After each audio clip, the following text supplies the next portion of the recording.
Hello, I'm Janet Silver. It's the start of a new era, both politically on the Hill and overseas with King Charles III. How might all of this affect federal politics? Joining me now are two experienced political operatives and my colleagues here at Syntax, Jon Dugal and Jake Enwright. And Jon, I'm going to start with you. King Charles III has been proclaimed king. The House of Commons will resume later this week, a bit earlier than originally planned. They were going to come back on Monday, but because that is the funeral for Her Majesty Queen Elizabeth II, what do we expect will happen on Thursday when the House resumes? Well, maybe first I'll start with the obvious in terms of what we know. Of course, it's no longer going to be called the Queen's Council in the legal system. That'll change to the King's Council. Portraits will have to be changed throughout government buildings, and God Save the Queen will now become God Save the King. After that, it's kind of up to the government, I gather, to decide on whether or not banknotes will have to be changed to reflect the face of the king now. But as of right now, we're in that official 10-day mourning period, right? The PM and the Governor General are going to be flying over to England on Monday for the Queen's funeral. So that'll be a big part of Canada's own commemorations with respect to the Queen's passing. Also in Canada, we can expect a parade past the National War Memorial, it would seem. But like you mentioned, the House comes back this week and the PM is going to be expected to make an address of loyalty and sympathy. And likely we'll see a passing of emotion to respect the mourning and the recognition of the Queen that should be seconded by the leader of the official opposition if past precedent is any indication in this point. Otherwise, it should be pretty standard. There will be no new oaths needed for members of parliament or ministers to be administered so that the House can get back to business. And the House isn't going to be set to be dissolved. So we can anticipate the House of Commons resuming its normally scheduled fall session by next Tuesday. And we can perhaps anticipate that Monday, given the Queen's funeral, and the precedent set by the passing of her father, that there may be a federal statutory holiday on Monday as well. Jake, I introed this podcast saying it was a new era because in addition to what's happening overseas, over the weekend here in Ottawa, the Conservative Party of Canada elected a new leader, Pierre Poilievre. I'm just wondering, what do you expect, or do you expect there'll be any changes for the party federally as it's meeting today? It's having its caucus meeting, but as it goes into the House of Commons. Major change is going to be in how the party communicates with Canadians. Pierre Poilievre has tapped into a once unknown and long sought after voter coalition. In federal conservative politics, we refer to these people as the left behind, people who feel that they are falling further and further financially into debt, who don't believe the government's working for them, a government that the government is talking down to them, and they're becoming increasingly suspicious of institutions, both at the democratic and governance level. So these are the people that Pierre Poilievre is going to be talking to. So the tone of the official opposition is going to be one that you haven't heard probably in the last year. Erin O'Toole was trying to speak to a completely different voter base, typically voting Liberals in the center. Pierre Poilievre still is going to speak to those folks, but there's going to be less emphasis on recruiting those folks, retaining them. Instead, he's going to focus on this new voter coalition that he's brought into the Conservative Party of Canada. What does that mean, though, for progressive conservatives in Canada, or for the middle? And maybe, Jon, I'll start with you, because obviously that leaves a big opening for the Liberals. And then maybe, Jake, you could pick up in terms of whether or not we see, you said no pivoting, but where do the moderates go? Well, as far as the progressive conservatives in Canada, I was struck this morning. I was looking through the actual per riding vote tallies, and Atlantic Canada, which to me would really be the bastion of any progressive conservatism in Canada. I mean, out west, you're really not seeing it these days. Ontario has seen a shift towards the populist conservative. Same with Quebec. So really, Atlantic Canada to me was kind of the heart of progressive conservatives left in Canada. And when you look at the tallies across the board, it is not particularly close. It was not good for progressive conservatives across the Maritimes and across the Atlantic region more broadly. If memory serves, Jean Charest failed to eclipse the 40-point plateau. I believe he finished with about 36 or 37% of the vote in Halifax as an individual riding, and maybe around 30 in Charlottetown. And I believe that was actually as good as he got in the Maritimes. So that is a pretty strong rebuke of progressive conservatism in the Maritimes and in the Atlantic more broadly, at least when it comes to the federal level. Now, I should say there are also nuances there, as you know, I'm sitting in Charlottetown, and here we do tend to see the differences between parties at the provincial and federal level. There are pretty stark differences between, for example, the PEI progressive conservatives and the federal conservatives. There always have been. But for example, when Dennis King got elected as premier in 2021 or 2019, I should say, it was pretty well aligned with where Justin Trudeau would have been in 2015. There wasn't much difference between him and the Liberals. So maybe provincially that base is going to hold, but at least at the federal level, that's a pretty strong rebuke against progressive conservative in the Atlantics. Now, having said that, and you were asking about what this might mean for the Liberals, I actually think this is a great day for the NDP. I think, if anything, the Conservatives are coming out on a net loss here, because I don't believe their voter coalition will be as wide as it could have been under a Jean Charest leadership, where he may have had greater accessibility within the Canadian population. I think Pierre Poilievre is going to have a much more defined scope in terms of who his voter coalition is. They'll be stronger in their support of him, but I believe maybe less accessibility to that mushy middle of Canadian politics.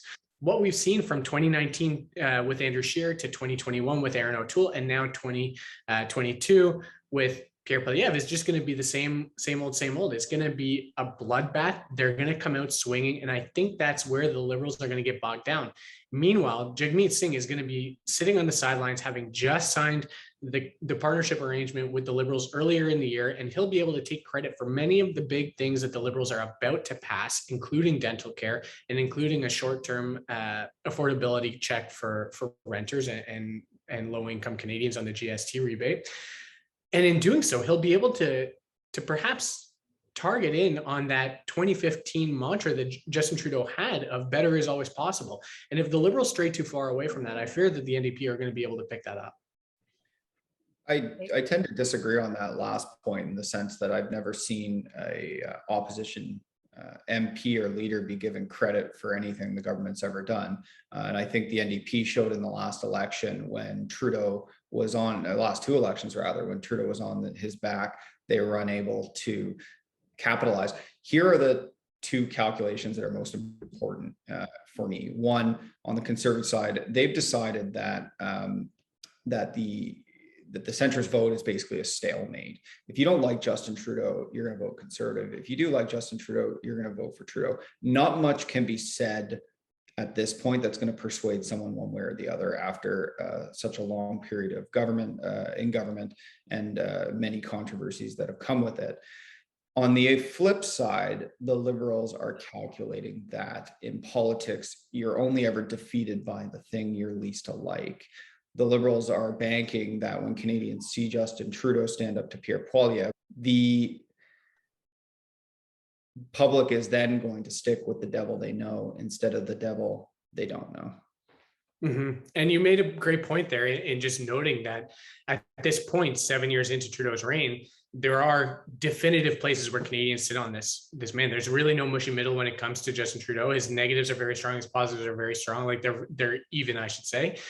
So it's either you love him or you hate him at this point, it seems. And that comment that I made earlier about Pierre and having perhaps a less expanded potential voter turnout for his own sake, that might be starting to rein in on Justin Trudeau. And again, that's where the change narrative comes in. In 2024, Justin Trudeau will be at 9 years of a mandate. He'll be seeking a renewed mandate. But at that point, after 9 years in Canadian politics, history would show us that it tends to become a change election.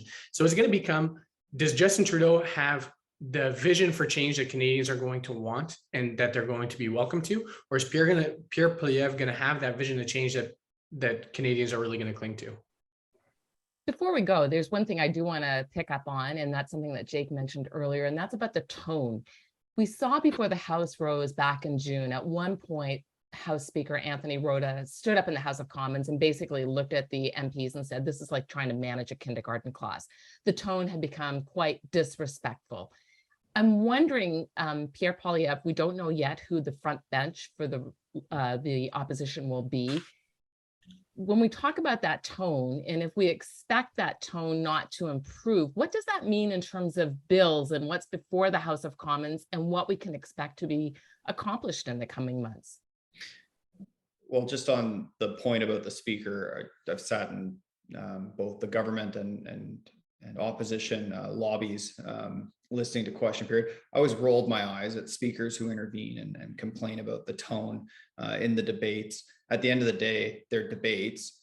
There used to be a time in human history when we used to settle these things with violence. That's why the House of Commons is separated by the length of two swords. So at the end of the day, I always believe that even though debate can get quite heated, at the end of the day, it beats the alternative. So I always roll my eyes at those speakers who intervene in that nature, especially Jeff Regan when he was speaker. That said, the tone's going to change, not in terms of its nastiness. It's going to change in terms of its directness and its pointedness at Canadians. There's going to be less talking with Canadians, more talking to Canadians. There's a lot of conservatives that believe that if Canadians only better understood our positions and our ideas, that they themselves would vote conservative. That is a form of talking at someone in communications. So you'll see that be the tone, direct, talking at. It's not going to be nasty. It's not going to be vindictive. Of course, it always gets that way in the House of Commons, but that's never going to be by design. It's just going to be a direct, frank, stern conversation that conservatives are going to be looking to have with Canadians about the state of the economy and the direction the country and the world is heading. Mm-hmm. Question period is nothing more really at this point than political theater, whether you're watching on TV or there in person. Like Jake said, the interventions of the speaker, it doesn't seem to do much. And certainly over the last few years, it hasn't helped. I don't see that changing anytime soon. And like Jake said about the opposition being perhaps a bit more pointed, it'll be important for the Liberals early on, especially to define who Pierre Poilievre is in the minds of Canadians. And so they'll want to take a very direct approach in that regard as well. And do we expect major accomplishments in the coming months in terms of bills that are both before the House of Commons or any new legislation expected? Yeah, we should see some new legislation coming forward relatively soon. It was actually supposed to be released last week or announced last week, I should say, but unfortunately the timing of the Queen's passing interrupted that announcement. And of course, the 10-day mourning period since has kind of thrown everything into flux. But we can expect bills to come forward on the Liberals moving on dental care for children under 12 in families who earn less than $90,000 and who lack coverage. We can expect a bill to come forward for a slight GST surplus rebate to low-income Canadians, and we can expect a bill to come forward for one-time housing support for low-income Canadians as well. I'll add one more thing to what John just mentioned, which is I will predict that a piece of legislation will be put forward enshrining the right to abortion into a law. I think that the Liberals are masters at finding regulatory and legislative ways to wedge the Conservative caucus against itself, and I believe that legislation is going to be the first test for Pierre Poilievre's leadership in terms of caucus management and dynamics with the social conservative movement. That's all the time we have. Thank you to my colleagues, Jon Dugal and Jake Enwright. I'm Janet Silver. Thank you for joining us. Till next time.